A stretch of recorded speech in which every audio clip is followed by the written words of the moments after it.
Muy buenas noches, bienvenidos a Contrastes 40.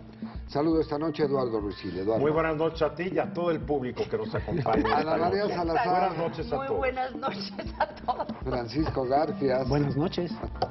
Qué gusto estar con ustedes nuevamente. Y bueno, el tema con el que abriremos esta emisión tiene que ver con los grupos de autodefensa. Primero, reaparecen porque son antiguos y desde luego datan de muchos años atrás. En Cherán, Michoacán, donde la tala inmoderada obliga a sus habitantes a poner barricadas y a poner una policía armada. Sin embargo, esto se ha reproducido en estados como Guerrero y en otros. Francisco Garfias. Sí, bueno, data de mucho más atrás de lo de Cherán. Esto empieza en Guerrero, por allá en el 95 y tal. Sí. Lo que pasa es que ante la incompetencia del gobierno, debilidad o complicidad, llámale como quieras, con el crimen organizado, pues surge esta necesidad o estos movimientos que empiezan a ser espontáneos de organizarse las comunidades para defenderse de, sobre todo, que los extorsionen con el derecho de vida, de los asaltos, de los homicidios.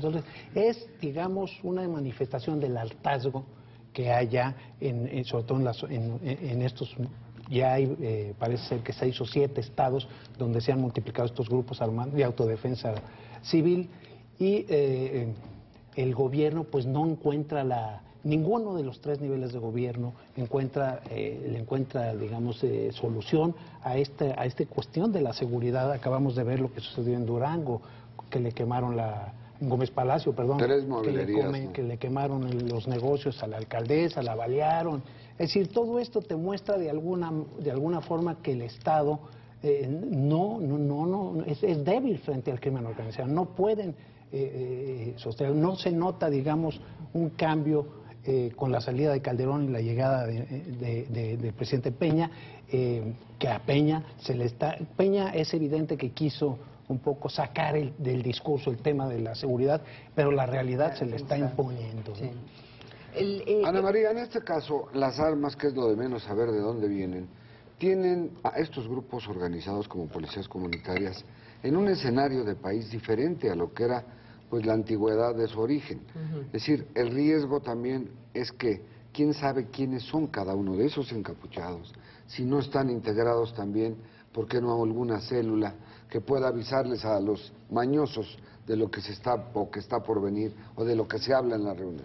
No, bueno, y exactamente eso es lo que sucede con las policías municipales. Aquí hay un problema fundamental en donde si el Estado no tiene control territorial sobre estas regiones, no solamente es muy difícil que el Estado le diga a estas comunidades que por ley tienen el derecho, o sea, esto no surge de la nada, o sea, ellos se pueden formar en policías comunitarias que tienen un respaldo jurídico, pero para hacer cosas mínimas, no para poder arrestar, defender, enjuiciar y hacer las cosas que están haciendo. O sea, ellos ya han empujado más allá estas responsabilidades de esta policía comunitaria en reacción a lo que no está haciendo el Estado.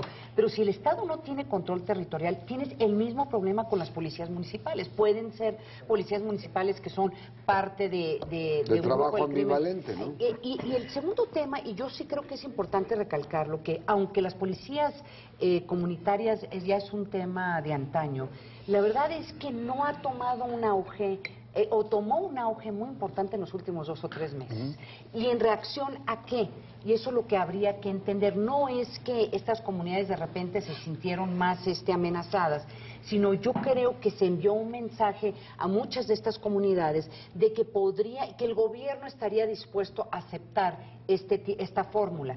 A tal punto de que tú tienes los gobernadores, el gobernador de Guerrero que de una forma u otra acepta esta fórmula, el mismo secretario de Gobernación habla de que pues que sí, que permite, o sea, lo rechazan, pero no con la contundencia debida. Y finalmente, la razón que no habían surgido más de estos grupos o policías comunitarias o paramilitares en el país ha sido porque las mismas Fuerzas Armadas no lo han permitido. Entonces, yo me hago la pregunta si aquí las Fuerzas Armadas hay una política de Estado de permitir que se formen estos grupos. Eduardo, en torno a esto el presidente Enrique Peña le ha indicado al secretario de Gobernación atender el asunto. Sin embargo, hasta hoy no hemos visto que tenga ningún cambio la existencia de estos grupos. Bueno, es que no es que porque te ordenen lo resuelvas. Sí. Número uno, si yo o cualquier persona que nos está viendo allá afuera siente que el gobierno ya no lo puede defender, no solamente tienes el derecho humano, sino la obligación de defenderte tú mismo. Por eso hay una empistolización de este país. Cuando tú ves estas autodefensas todos llenos de rifles, pues los rifles llegaron de algún lado. Sí, es lo que digo. No es gratis. Y las pistolas. ¿Pero quién los financia? Ahí está muy interesante saberlo, ¿verdad? Porque no sabemos. Es que es para cazar conejitos, no lo creo. Número dos, yo sí me defiendo si no me defiende la policía y sí me hago justicia si la Procuraduría respectiva no me la da. Creo que es un derecho que tengo como ser humano. Para eso el ser humano crea el Estado, para que el Estado lo proteja, Como primera prioridad. le imparta justicia y lo defienda. Si esa prioridad no funciona, yo lo tengo que hacer. El gran riesgo es lo que ya se mencionó aquí. ¿Cómo sé que estos policías no son los que trabajan para la banda contraria de mañosos? ¿Cómo sé que uno o dos no están infiltrados como han infiltrado las policías? O sea, el problema es el desorden total en que se dejó caer al país. Gobernadores, presidentes de la República, presidentes municipales. Desorden que viene por 20,000 factores que no sé, aquí no nos va a dar tiempo de analizar. Obviamente un factor fundamental es el dinero. Hay un gobierno que no tiene dinero, lo que le pagan a los policías municipales es de risa. Ahora creen que van a resolver el problema con los policías únicos, los mandos únicos. No van a resolver nada, porque los policías estatales también son un desastre. O sea, este problema es gravísimo y amenaza con convertir a México en un estado fallido, ¿eh? Porque Cuidado. hay reacciones ante lo del mando único en Chihuahua, la ha habido en Tamaulipas, nada menos ayer, 2 granadas frente al Palacio de Gobierno. Imagínate, frente al Palacio de Gobierno. Sí, como asesinaron a la señora que buscaba a su Activista hija, ¿no? que habían matado a su hija. Ya habían matado a su hija.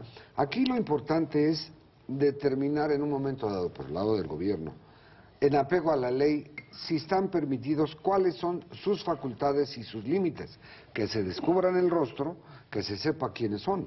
¿Tú te vas a descubrir el rostro para que después te lleven?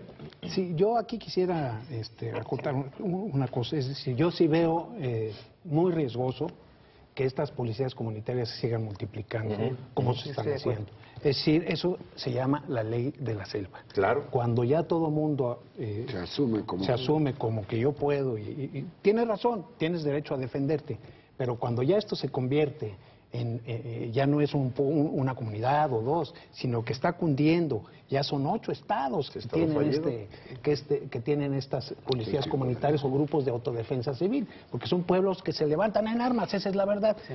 Yo creo que ahí sí corremos un gran riesgo, el gobierno tiene que poner un alto en esto, y la única manera que yo veo que puede poner el Estado un alto es garantizando la seguridad que anhelan los mexicanos, una seguridad que hace tanto tiempo perdimos y que realmente no vemos cómo el gobierno nos la pueda garantizar. Ya entró el Ejército, ya entró la Marina, ya entró la Policía Federal, ya multiplicaron, los presupuestos se multiplicaron en los últimos 10 años, no sé por cuántos, creo que 535%. ¿Sí? Y el crimen organizado subió 87%. Es decir, los delitos cometidos por el crimen organizado, 87%. Es decir, no hay una relación de a más dinero, menos delitos. A más armas o armas más, disminuye. En la estrategia, es evidente que la estrategia de Calderón fue equivocada. Están metiéndole ahora al tema de la prevención. Estamos empezando. Vamos a ver si de alguna manera... Y la prevención no resuelve el problema hoy. No, tarda meses y años. Y no te va a resolver el problema en estas policías comunitarias. Ponen tú que metes tú programas de prevención en estas áreas. Hubo un muerto, un taxista, ya hubo una pareja herida que iba a la playa. Sí, claro. ¿Por qué no se detuvieron en el retén? O sea, entonces, hay riesgos. No, hay muchos riesgos. Y luego las guardias blancas. No. ¿Qué es el otro tema? A mí, colombianos, algunos europeos me preguntaban, ¿por qué no ha habido más este fenómeno antes? Porque fenómenos, comunidades enteras que están sometidas a tantas amenazas y a tanta violencia, de una forma u otra se habían organizado. En otras partes del mundo se organizan casi inmediatamente, un poco por el concepto que tienes tú, Eduardo, que yo tengo el derecho a defender, si no a mí mismo, por lo menos a mi familia. Y a ti mismo, si tú defiendes, tú no defiendes a tu familia. Entonces, aquí el tema es, yo creo que tiene que ver que se envió un mensaje, y un mensaje equivocado, de que el gobierno federal iba a permitir que estos grupos sobrevivieran. No sé si ese mensaje se mandó a propósito, como se hizo en un momento en Colombia, como parte de una estrategia para controlar la inseguridad en algunas partes del país, o se hizo en una forma equivocada, en donde se le salió de las manos a algunas partes del país, por ser un gobierno relativamente nuevo, y no han podido encontrar particularmente estos gobernadores, porque los gobernadores juegan un papel muy importante, que estas organizaciones no crezcan. Son los primeros responsables. Son los primeros y no lo están deteniendo. Y al no detenerlos, entonces le quieren ponerle la culpa al gobierno federal de que sea el gobierno federal que vaya y aplaste a estos grupos sociales. El problema es cómo reaccionas. ¿Qué le dice a la gente? Pues sí. Desbándense porque ahora sí los vamos a proteger. Pues yo digo, nunca lo has hecho. ¿Por qué te voy a creer ahora? Desbándense porque vamos a agarrar a los malos y los malos los vamos a procesar y se van a ir a la cárcel. Y dices, y si no nunca lo han hecho ahora, porque ahora sí. Entonces hay un descrédito. Y el peligro de no desbandarlos es que, ya lo dijo Pancho, están levantados en armas. El problema es más grave de lo que todo el mundo quiere aceptar. Del diagnóstico que se presenta, por lo menos. Porque el problema no tiene fácil solución y nuestros políticos son tradicionalmente famosos por nunca querer decir que un problema es de difícil solución. Siempre todo se resuelve. Estoy ordenándole al señor secretario de Gobernación. No, eso lo resuelve. Primero que nos digan qué tan grave es el problema y cuánto se van a tardar en resolverlo. Mejor partir de verdades, ¿no? Sí, ahora yo voy a tomar este problema por dos aristas. Primero, yo creo que al principio hubo muchísima autocomplacencia con estos grupos y el gobernador incluso lo fue a ver. El secretario de Gobernación dijo, están fuera de la ley, pero los entendemos. Y finalmente, de alguna manera, se avalaban. ¿Sí? Lo que estaba sucediendo, ¿no? En Ayutla, que es uno de los que más ha dado de qué hablar. Ayutla de los Libres, ¿no? Ayutla de los Libres, porque tenían ahí más de 50 personas detenidas, sospechosas de ser halcones, de ser violadores, secuestradores, rateros, etcétera. Finalmente, cuando empieza a apretar la cosa, y sucede esto de la pareja que balearon, que iba de vacaciones y no se detuvo en el retén, entonces el gobierno empieza a apretar. Les abren una averiguación y todo cambia.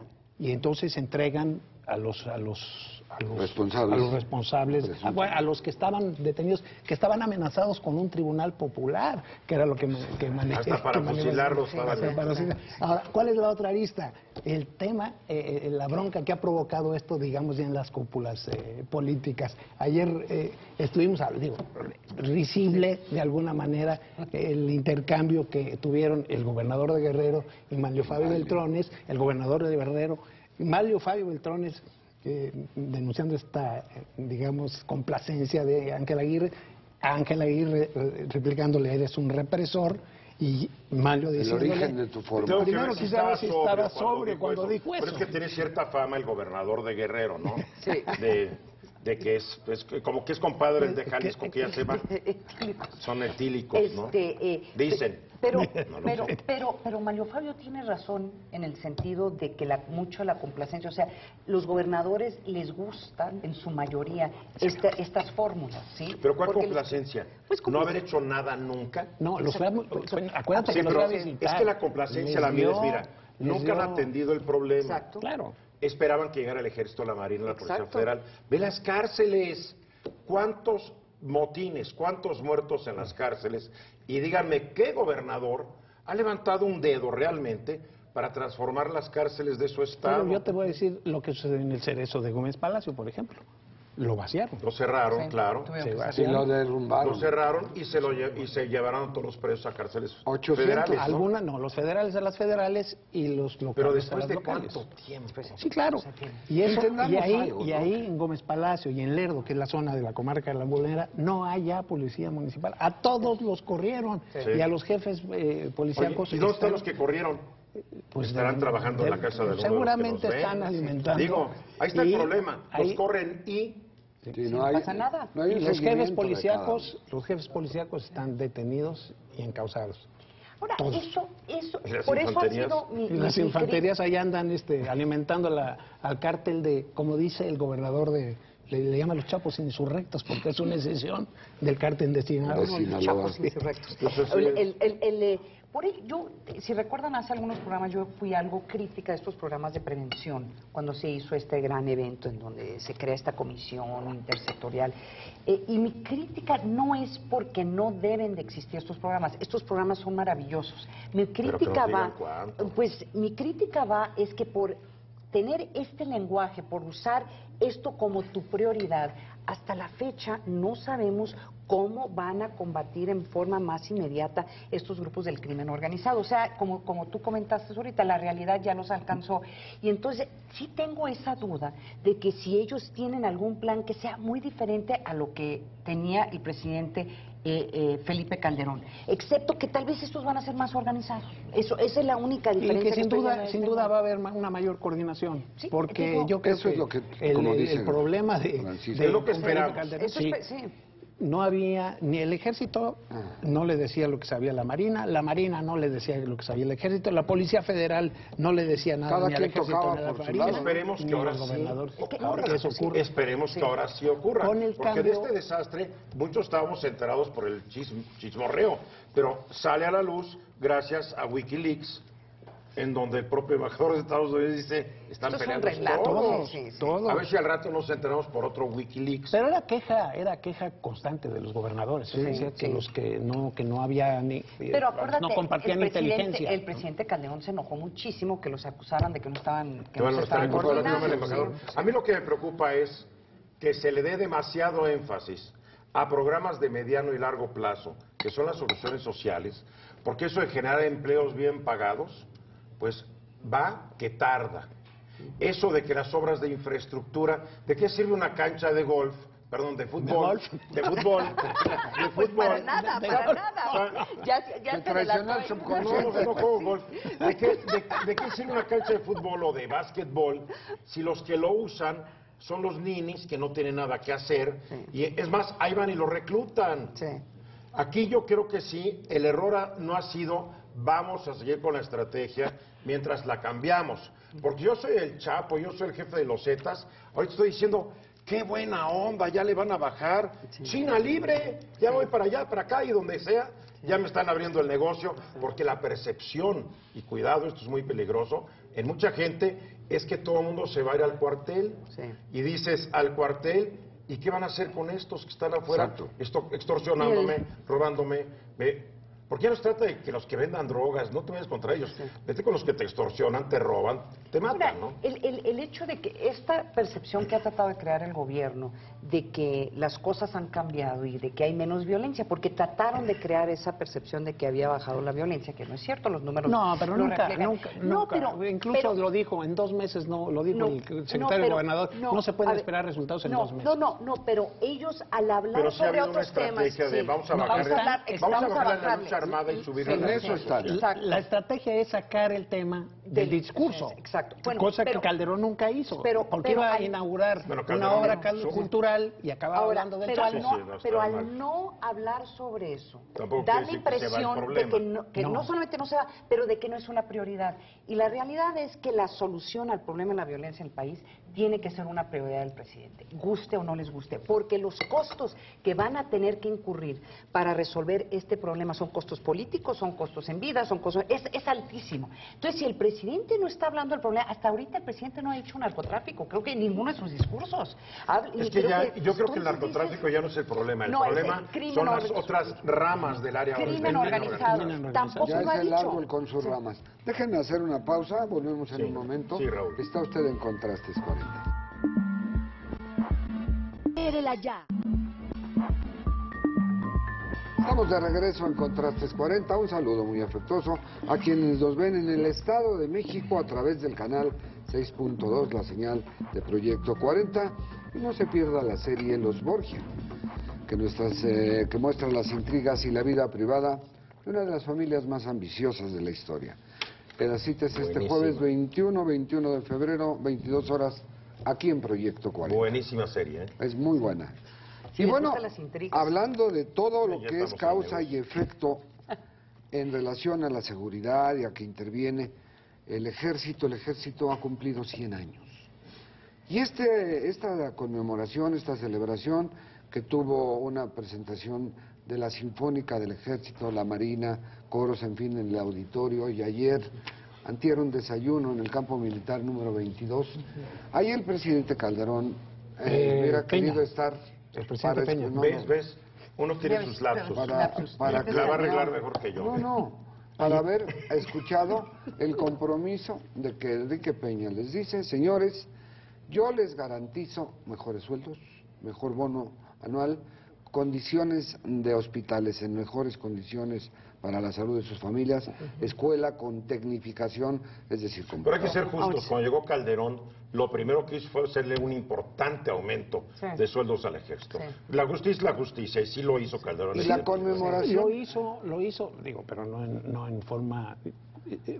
algún militar me contaba que efectivamente con el que peor les ha ido a los militares es con Vicente Fox. De plano los dejó olvidados y aventados. Ni los vio ni los oyó, y efectivamente ¿no? Como dijera por ahí. Calderón les dio salarios más dignos, les dio escuela para sus hijos.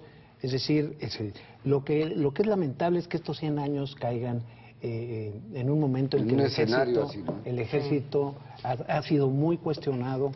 Yo me acuerdo que aquí incluso discutíamos que pues, el ejército y la marina tenían la mayor credibilidad. Y la fueron perdiendo. Y fueron cayendo. Vinieron acusaciones sobre violaciones a los derechos humanos. Es decir, de alguna manera todo este embrollo en que se ha convertido la lucha contra el narcotráfico sí le ha pegado muy fuerte a la imagen de las Fuerzas Armadas, ¿no? Y para agregarle a tus comentarios, a mí se me hace que esta celebración y la forma en que se hizo no fue suficiente, o sea, no es un buen reconocimiento. Todavía no, Pues, ya, no, pero todo el mes es mañana mañana va el presidente Peña al Senado a hablar y por primera vez, para el conversar, por primera vez va a hablar en la tribuna del Senado un miembro de las Fuerzas Armadas.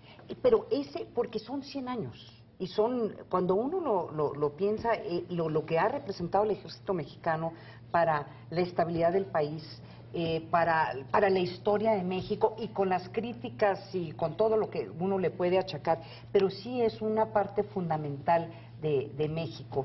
Y es una institución que para bien o para mal, está buscando hacer esas transformaciones internas para reflejar lo que es México y su democracia. O sea, si esas transformaciones no han sucedido lo suficientemente rápido, es un reflejo de lo que no están haciendo los civiles, porque es muy fácil acusar al ejército de no quererse transformar, cuando la realidad, el ejército mexicano, cuando uno ve a comparación de los ejércitos alrededor del mundo, son de los más leales. O sea, es un ejército que de una forma u otra es institucional y ha reflejado lo que dicen y lo que hacen los civiles, para bien o para mal. Y aun cuando tienen, como se ha mencionado aquí, desprestigio por algunos elementos, no la institución. Como ha habido injusticias con generales que todavía quizá no tarden ya de salir en la cárcel, pero los metieron ahí, a la cárcel. El ejército sigue teniendo como la marina testigos protegidos. El mismo. Sí. El Jennifer y el Mateo. Sí. Los mismos. En el caso, yo creo que para empezar mucha gente no entiende. Lo que quería yo decir es que la confianza que tiene la población a la que el ejército asiste y la marina en caso de desastre, en caso de emergencia, esa está muy sólida. Y 100 años de un ejército nos debe dar la impresión y la seguridad de que esa institución se transformará en la medida en que el gobierno federal, como se ha comprometido, se esté transformando, porque está empezando, pero empezando y haciendo, ¿no? Para empezar, mucha gente no sabe por qué se celebra un centenario del ejército. Porque todos hablamos como si todo el mundo entendiera, o como si nunca hubiera existido un ejército en México antes de este ejército. Digo, un ejército que trabajó para Madero, que lo traicionó, otro para que lo Victoriano traicionaron, Huerta. otro para Victoriano Huerta. O sea, yo creo Otro que, para yo creo que en Porfirio este Díaz. país así que es medio mitológico. Decimos 100 años de la fundación del ejército. No, yo creo que son 100 años de que Venustiano Carranza crea su ejército. Su ejército, que a fin de cuentas, cuando ya gana todas estas guerras civiles, pues es el ejército que surge de la revolución, que yo también diría, es heredero de los ejércitos que México tuvo antes. Es como cuando la gente dice, la UNAM cumplió 100 años. Bueno, y la Universidad Pontificia que estaba antes no existía. ¿Quién lo contó? ¿Cómo? Es como que, digo, ni los soviéticos se atrevían a hacer estos borrones que México hace. Borrón, nada existió antes. No Yo había creo nada. que el ejército de México ha existido desde que México es independiente, para bien y para mal. El ejército de estos últimos 100 años... Bueno, el ejército trigarante. El ejército trigarante. Garante. Es más, cuando hablan, es que el ejército mexicano llegó aquí, ¿que hay otro en México? Sí. Hay otro ejército trabajando en México, que siempre tenemos que decir el ejército mexicano. Pero la pregunta es, el ejército me da miedo cuando hablamos qué bárbaro, qué institucional ha sido el ejército. No debe ser así. Cuando tú dices, en muchos países no lo hay, pero también en otros países los hay. Totalmente. Digo, los países europeos tienen ejércitos institucionales, en América del Norte hay ejércitos institucionales, en Sudamérica no es un detalle Oye, menor, Eduardo. espérate, Porque déjame- en América déjame Latina... todo Déjame lo que pasó. terminar. Vamos Pero en un minuto. siempre nos comparamos con América Latina. Vamos comparándonos con países que están arriba. No, bueno, es para que somos, decir, para da la decir, casualidad que somos de América Latina. hemos tenido un ejército que está a la altura del primer mundo. Yo creo que eso es más válido que decir, estamos mejor que el de Uruguay o el de Argentina. No, hablando del militarismo Ahora, en América Latina. el haber involucrado al ejército en la lucha contra la delincuencia organizada le ha costado mucho en imagen y prestigio. Porque hay desapariciones forzosas. Gente que el ejército, la marina o la Policía Federal se llevó y nunca los hemos vuelto a ver. Y está documentado. Hemos visto cómo el ejército llega y tumba puertas y se mete en violación. Pregúntale a Jorge Hahn cómo le fue con el ejército. Yo creo que tenemos un gran ejército, muy perfectible y que tiene que acabar con su código militar, que es totalmente contra los derechos humanos de los soldados. En fin, se puede hablar de muchas cosas, pero feliz cumpleaños al ejército y a todos los militares. Y un que me integran. reconocimiento a todos los militares. Gracias, Francisco. Gracias, Ana María. Gracias, pero gracias a usted.